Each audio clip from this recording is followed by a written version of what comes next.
옆에서 교제해주는 사람의 역할이 크다 적다? 반드시 크다. 우리가 성도들이 부정적인 사람이 있고 긍정적인 사람이 있습니다. 야, 그게 말이나 돼? 이렇게 하는 사람이 있고, 분명히 하나님이 포기하지 말아야 했다. 하나님의 약속은 반드시 이루어진다.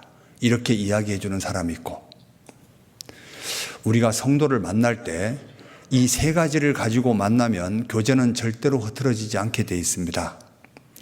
이 세 가지는 주님 앞에 갈 때까지 기억했으면 좋겠어요. 로마서 1장을 한번 보시죠. 사도 바울이 로마에 있는 성도들을 만나러 가기 위해서 가졌던 세 가지. 로마서 1장 10절 9절부터 읽어볼게요. 내가 그의 아들의 복음 안에서 내 심령으로 섬기는 하나님이 나의 증인이 되시거니와 항상 내 기도에 쉬지 않고 너희를 말하며 어떠하든지 이제 하나님의 뜻 안에서 너희에게로 나아갈 좋은 길을 얻기를 구하노라. 내가 너희 보기를 심히 원하는 것은, 사도 바울이 로마에 있는 성도들을 심히 보기 원했던 이유 세 가지. 첫 번째, 신령한 은사를 너희에게 나누어 주어 경고케 하기 위한 목적. 여기다가 1번 이렇게 한번 써봐요. 1번. 그리고 2번은 12절. 이는 곧 내가 너희 가운데 너희와 나의 믿음을 인하여 피차 아니함을 얻으려 함이라. 2번. 피차 아니함을 얻기 위한 목적. 13절. 형제들아, 내가 여러 번 너희에게 가고자 한 것을 너희가 모르기를 원치 아니하노니 이는 너희 중에서도 다른 이방인 중에서와 같이 열매를 맺게 하려 함이로되 지금까지 길이 막혔도다. 열매 맺기 위한 목적. 이 세 가지. 자, 우리가 성도를 만나러 갈 때 이 세 가지만 품고 만날 수 있다면 교제는 절대로 흐트러지지 않게 되어 있습니다. 첫 번째, 무슨 신령한 은사를 너희에게 나눠 주어 너희를 경고케 하기 위한 목적. 이 신령한 은사가 뭘까? 하나님의 말씀이고 실제는 복음이에요. 사람과 교제하는 사람이 실제로 이 사람이 복음이 흐트러져 있다라고 하면 확실하게 복음을 깨달을 수 있도록 도와줘서 경고케 할 수 있도록 도와주는 거예요. 내가 만나는 사람이 맞잖아요. 하나님의 말씀에 가까이 하지 않는다면 하나님의 말씀을 더 가까이 할 수 있는 뭔가를 자꾸만 거리를 만들어주는 게 실제는 우리가 해야 될 일이 맞거든요. 맞잖아요.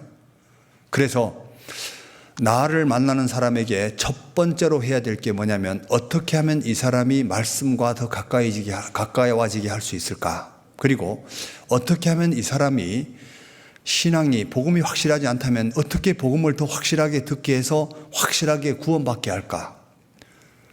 사람이 복음이 확실하면 그 사람은 견고해지게 되어 있습니다. 맞죠? 여기 로마서 16장을 한번 보실까요? 로마서 16장을 보시면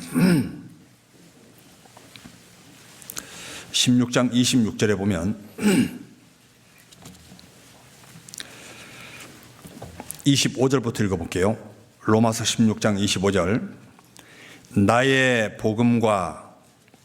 복음과 예수 그리스도를 전파함은 영세 전부터 감추었다가 이제는 나타내신 바 되었으며 영원하신 하나님의 명을 좇아 선지자의 글로 말미암아 모든 민족으로 믿어 순종케 하시려고 알게 하신 바 그 비밀의 계시를 쫓아낸 것이니, 같이 읽어볼까요? 이 복음으로 너희를 능히 경고케 하실. 여기 뭐로 경고케 한다고요? 복음으로 경고케 한다. 복음이 확실하지 않는 사람에게 확실한 복음을 지어줘서 경고할 수 있도록 도와주는 겁니다. 그래서 사도 바울이 첫 번째 로마에 있는 성도들을 보기 원했던 이유는 이 사람들이 올바른 믿음을 가지고 있을까? 그리고 이 사람에게 신령한 은사를 나누어줘서 더 하나님의 말씀이 힘있게 전파될 수 있도록 도와줘야 되겠다. 요 마음을 가졌던 거예요. 원래 로마에 있는 사도 바울이 복음을 전한 사실이 없는데 성경을 보다 보면 로마에 어떻게 복음이 들어갔을까 보면 오순절에 베드로가 설교를 할 때 로마에서 온 사람들이 복음을 듣고 갔다는 메시지가 거기에 처음 나오거든요. 그러니까 그리고 나서 그분들이 구원을 받고 실제 로마의 복음을 전해서 로마의 모든 길은 로마로 통한다고 돼 있죠. 그래서 로마에 복음이 전해진다는 이야기를 듣고 사도 바울이 로마에 너무 많이 가고 싶었던 거예요. 그리고 모든 길은 로마로 통하니까 여기에 복음이 전해지게 되면 빨리 전 세계적으로 복음이 힘있게 전해지겠다, 이런 마음을 먹게 돼서 빨리 로마에 가고 싶었던 겁니다. 그래서 성도를 만나러 가기 전에 항상 이 세 가지를 마음에 품고 만났으면 좋겠어요. 그리고 두 번째 만남은 뭐냐면, 두 번째 마음에 품어야 될 두 번째 이유는 피차 안위함을 얻기 위한 목적.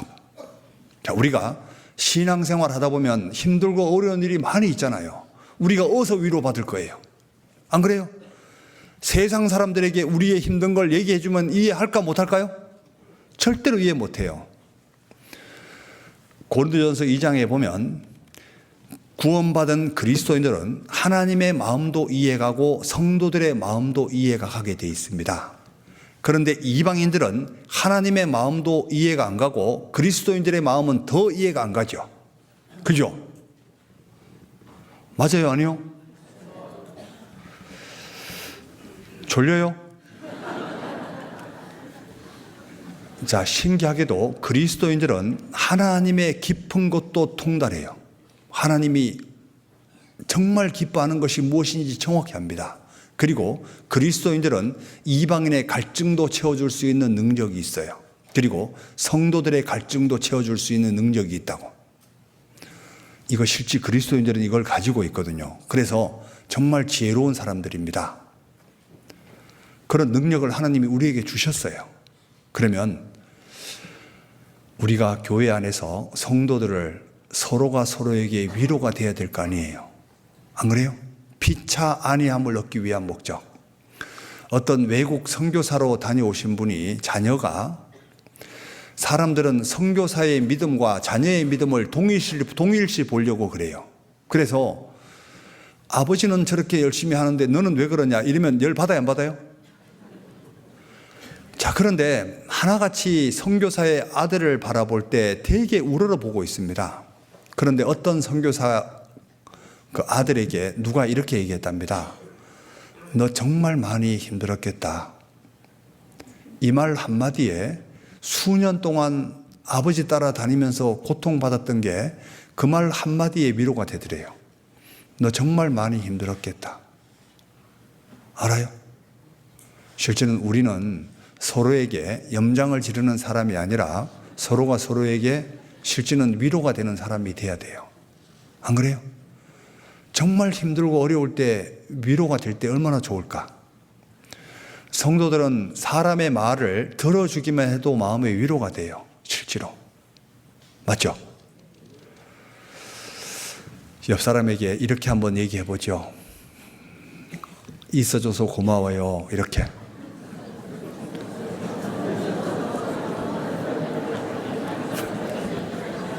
근데 속으로는 아이고 저 화상. 그렇게 하지 말고요.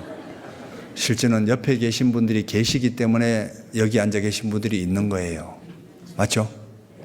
그러니까 그리스도인들은 어떤 환경에 있다 할지라도 자기가 겪었던 모든 것들은 다른 사람에게 위로를 주기 위한 목적이라는 것 틀림없어요. 이걸 마음에 품으시면 좋을 것 같아요. 실제 하나님이 나에게 겪게 하시는 많은 어려움들이 있잖아요. 어떤 방식이든지 간에 하나님이 나에게 겪게 한 모든 것들은 하나님이 반드시 사용하십니다.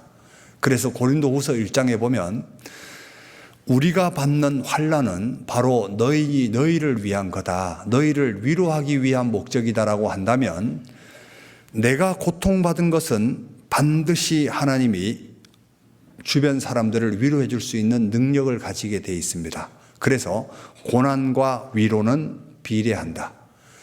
뭐라고요? 고난과 위로는 비례한다.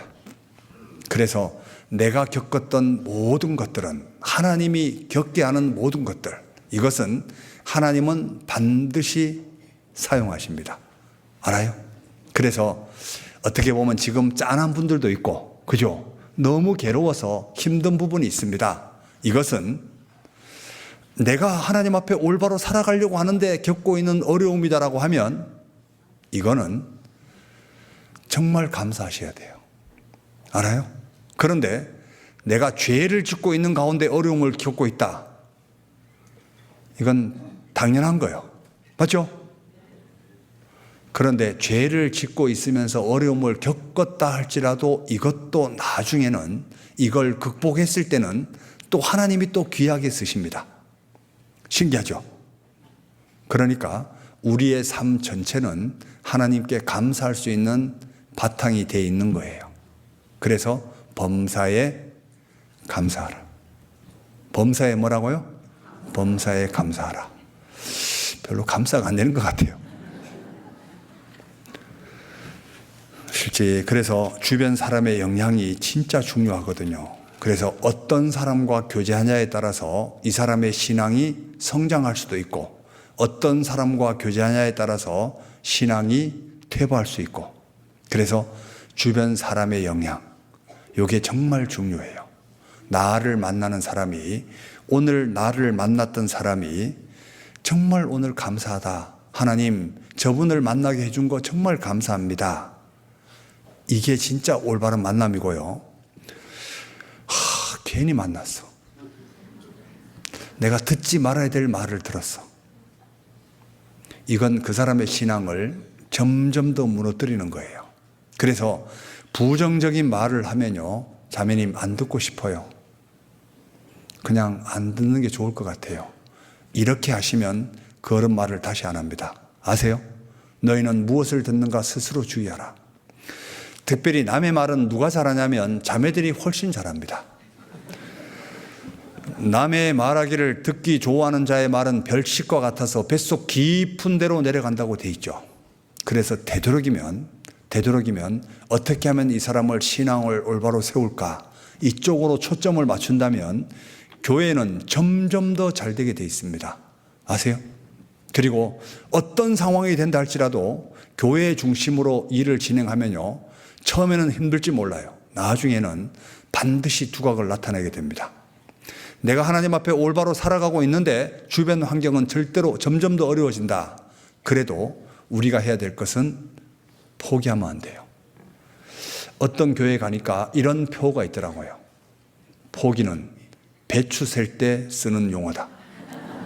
멋있지 않아요? 포기는 뭐라고요? 배추 셀 때 쓰는 말이에요. 그 말이 되게 멋있더라고요. 한번 따라해 보죠. 포기는 배추 셀 때 쓰는 말이다. 그래서 그리스도인들이 마음에 먹기는 내 인생에 포기는 없다. 끝까지 내 위치를 지킬 거다.